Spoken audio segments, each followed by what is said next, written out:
kiai, atau habib, atau dai, atau penceramah, atau guru, siapapun ngomong seperti itu ustadz, itu kiai, itu habib, itu ulama, goblok.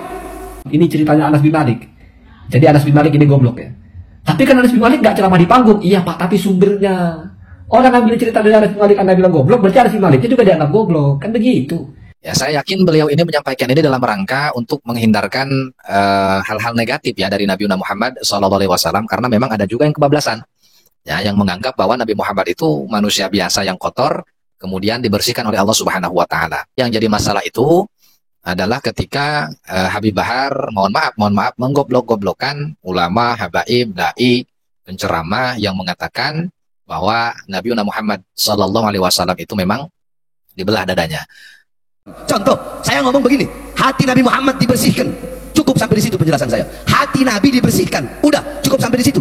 Pemikiran kalian apa? Sesuatu yang dibersihkan berarti sebelumnya apa? Sebelumnya apa? Sesat akhirnya, tidak benar otaknya akhirnya.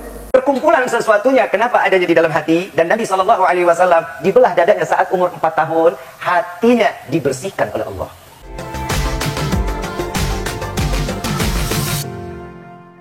Bismillahirrahmanirrahim. Alhamdulillah wassalatu wassalamu ala Rasulillah sayyidina wa maulana Muhammad bin Abdullah wa ala alihi wa sahbihi wa dzurriyyatihi wa mawalah amma ba'd.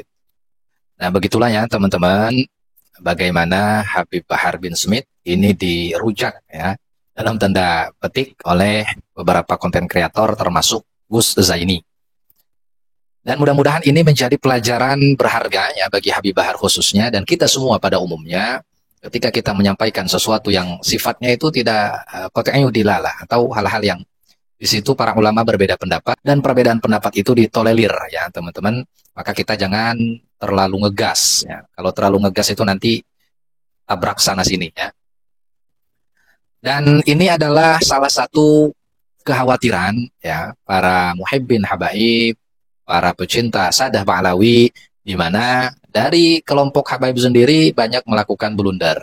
Mereka lupa, mereka akan dinilai bukan secara personal, tapi mereka akan dinilai sebagai Sadah Ba'alawi.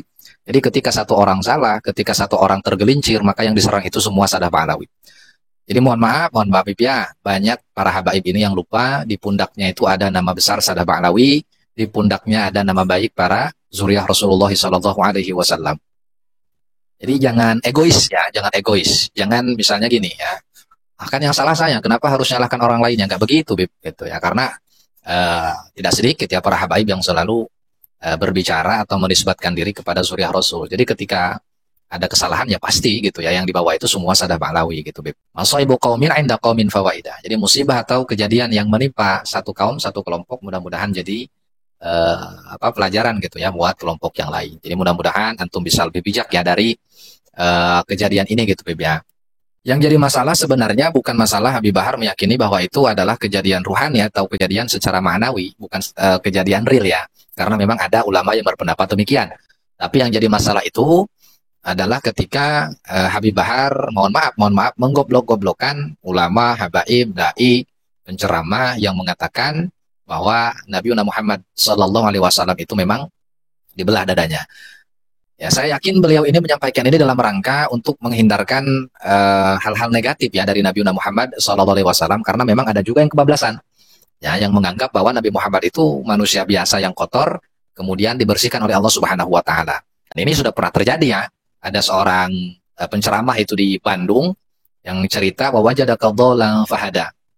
Ya, beliau mengutip surah Ad-Duha, kemudian beliau mengartikan dengan kepalanya sendiri. Jadi penceramah ini baru hijrah ya, sama ngegas gitu ya, ngegas salah belajar ya, ngegas akhirnya ya tabrak sana tabrak sini, dibilangnya Nabi Muhammad itu sesat sebelum menjadi Rasul. Nah, sedangkan kita tahu ya bahwa para Nabi itu ma'sum, baik sebelum menjadi Nabi ya atau sesudah menjadi Nabi. Nah itu teman-teman, jadi saya yakin tujuan daripada Habib Bahar ini kan ke situ sih sebenarnya arahnya, cuma itu tadilah ya, kalau kita berlebihan di dalam menyikapi sesuatu ya jadinya begitu, Bib. Ya sekali lagi mudah-mudahan jadi pelajaran lah buat kita semua ya, Bib ya. Nah, karena ini mumpung dibahas gitu ya sama Habib Bahar, sebenarnya seperti apa sih duduk masalah tentang hadis ini? Perhatikan teman-teman, hadis tentang terbelahnya dada Nabi ini bersumber dari 3 sahabat. Yang pertama dari Malik bin Sa'sa'ah, yang kedua dari Anas bin Malik, dan yang ketiga dari Abi Dzar Al-Ghifari radhiyallahu anhum ajma'in. Nah, ulama yang meriwayatkan hadis ini bukan cuma satu dua orang gitu, Beb ya. Yang pertama ada Imam Al-Bukhari dalam 4 tempat di dalam kitab Sahih Bukhari ya. Nah, yang kedua Imam Muslim yang di dalam kitab Sahih Muslimnya juga menulis hadis yang senada ini tentang terbelahnya dada Nabi dalam 2 tempat. Kemudian Imam At-Tirmidzi di dalam kitab Sunannya, Imam An-Nasai di dalam kitab Sunannya juga, Imam Al-Hakim dalam Mustadraknya, Imam Ahmad bin Hambal dalam Musnadnya, dan Imam Ibnu Hibban di dalam kitab Sahihnya. Nah, jadi ulama-ulama hadis ini meriwayatkan dari 3 sumber tadi, teman-teman ya. Nah, dapat disimpulkan bahwa kejadian ini bukan hanya sekali ya. Berdasarkan riwayat yang banyak ini, para ulama menyimpulkan jadi waktu dan tempat kejadian ini ada 4. Yang pertama, Nabi masih kecil di tempat Bani Sa'ad bin Hawazin saat masih disusui oleh Sayyidah Halimah As-Sa'diyah. Ini sesuai dengan hadis yang diriwayatkan oleh Imam Muslim dan juga yang terdapat di dalam kitab Musnad Ahmad bin Hambal. Kemudian yang kedua, terjadi di samping Baitul Haram di Makkah sesaat sebelum Nabi Isra Mi'raj. Ini diriwayatkan oleh Imam Al-Bukhari, kemudian Tirmidzi dan juga Imam An-Nasai. Yang ketiga, terjadi di samping Baitul Haram sebelum mendapatkan wahyu. Ini ada di dalam satu riwayat Imam Al-Bukhari ya. Dan yang terakhir itu terjadi di rumah Nabi sesaat sebelum Isra Mi'raj. Ini juga diriwayatkan oleh Imam Al-Bukhari dan juga Imam Muslim, teman-teman ya. Tadi kan Imam Bukhari menuliskan di 4 tempat ya. Nah, bagaimana pendapat ulama tentang hadis ini? Ada 2 pendapat, teman-teman. Yang pertama, terjadi secara hakikat atau real terjadi. Memang dada Nabi itu dibelah, dioperasi gitulah kalau istilah sekarang. Ya, makanya sampai sahabat Anas bin Malik radhiyallahu an itu kan pernah melihat bekas jahitan di dada Nabi Muhammad sallallahu alaihi wasallam. Nah, yang kedua, ada ulama yang mengatakan itu tidak terjadi secara real, itu hanya terjadi secara maknawi. Artinya kejadian yang sifatnya ruhani gitu ya. Jadi tidak real, tidak benar-benar dibelah dada Nabi Muhammad sallallahu alaihi wasallam. Nah, siapa ulama yang berpendapat bahwa kejadian itu adalah kejadian real terjadi? Yang pertama adalah ulama ahli hadis ya. Tadi di atas sudah kita jelaskan. Kemudian mayoritas ulama Ahlus Sunnah wal Jamaah. Yang ketiga Imam Fakhruddin Ar-Razi dan yang keempat Imam Ibnu Hajar Al-Asqalani. Kenapa saya pisahkan ya Imam Fakhruddin Ar-Razi dan Imam Ibnu Hajar Al-Asqalani? Karena nanti kita akan membaca ya kutipan beliau berdua ini di dalam kitab mereka masing-masing dalam rangka membantah gitu ya orang yang mengatakan bahwa kejadian ini hanyalah secara ruhani ya saja ya, atau secara maknawi ya, ini perjalanan spiritual saja. Nah, sementara yang memaknai atau yang menyimpulkan bahwa kejadian ini adalah kejadian spiritual, artinya tidak benar-benar terjadi, tidak benar-benar dioperasi dada Nabi ini. Yang pertama adalah Imam Al-Bughawi ya di dalam tafsirnya, kemudian Imam Ibnu Katsir, Imam At-Tabari. Nah, ini ulama-ulama klasik ya, atau ulama-ulama di generasi awal. Nah, kemudian ada ulama kontemporer yaitu Syekh Muhammad Ghazali, Mesir, kemudian Syekh Muhammad Hussein Haikal dan juga ahli sejarah ya. Kemudian mayoritas ulama Syiah dan yang terakhir orientalis Skotlandia yang bernama William Weir. Beliau ini adalah orientalis yang memang fokus gitu ya meneliti perjalanan hidup Nabi Muhammad sallallahu alaihi wasallam. Nah, itu teman-teman. Nah, perhatikan ini kutipan daripada Imam Fakhruddin Ar-Razi di dalam Tafsir Al-Kabir ya, atau yang terkenal dengan kitab Mafatihul Ghaib, bantahan terhadap yang menyatakan kisahnya terjadi secara maknawi. Nah, qala wa fi syarhi sadri qaulani. Di dalam penjelasan as-sadr atau dada ya, itu ada 2 pendapat. Al-awwal marwiya anna Jibrila atahu wa syaqqa sadrahu wa akhraja qalbahu wa ghasalahu wa anqahu minal ma'asi thumma malahu ilman wa imanan wa wada'ahu fi sadrihi. Jadi pendapat yang pertama yaitu hadis yang menjelaskan bahwa sungguhnya malaikat Jibril itu mendatangi Nabi kemudian membelah dadanya dan mengeluarkan hatinya serta membersihkannya, mencucinya ya, membersihkan dari maksiat, kemudian memenuhinya dengan ilmu dan keimanan, meletakkannya di dalam dada Nabi Muhammad SAW. Nah, wa'alam anal qadhiya ta'ana fi hadhihi riwayat min wujuhin. Ketahuilah sungguhnya qadhi di sini ya, kalau dalam madzhab Syafi'i kan qadhi Husain, tapi coba kawan-kawan yang tahu maksud al-qadhi di sini qadhi Husain atau bukan ya. Nah, ini mengecam pernyataan ini gitu ya dengan beberapa alasan, dengan beberapa argumen gitu ya teman-teman. Argumen yang pertama, anna riwayata anna hadhihi al-waqi'ata innama waqa'at fi hali sigarihi wa dzalika minal mu'jizat. Sesungguhnya riwayat-riwayat yang menceritakan ya kejadian ini pada saat masa kecil Nabi Muhammad SAW itu disebut bagian dari mukjizat. Fala yajuzu an tataqaddama nubuwatahu. Maka mukjizat itu tidak boleh mendahului nabi atau kenabian, karena kan mukjizat itu kan amrun khariqun lil 'adah. Ya, sesuatu yang di luar kebiasaan yang terjadi pada seorang nabi. Sementara Nabi Muhammad masih kecil, belum diangkat menjadi nabi. Jadi gak bisa gitu, ya, gak masuk akal. Ini disebut mukjizat karena Nabi Muhammad waktu itu masih kecil, belum diutus menjadi rasul ya. Sebagaimana maklum kita tahu Nabi Muhammad itu kan disahkan menjadi rasul itu pada usia 40 tahun kan begitu. Sementara kejadian ini kan sebelum Nabi diangkat menjadi rasul. ya. Di dalam hadis yang meriwayatkan bahwa kejadian ini terjadi pada masa kecilnya Nabi Muhammad SAW. Nah, ini adalah argumen yang pertama ya. Kemudian argumen kedua, anna ta'thirul ghusli fi izalatil ajsam. Nah, sesungguhnya kesan atau bekas cucian itu kan di dalam menghilangkan yang bersifat material gitu ya, ajsam ini bersifat material, ada bentuk fisiknya.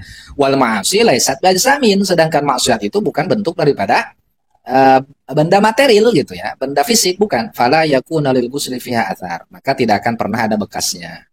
Jadi ini tidak masuk akal lah gitu ya. Kemudian yang ketiga, annahu la yasihu ayyam la'al qalbu ilman.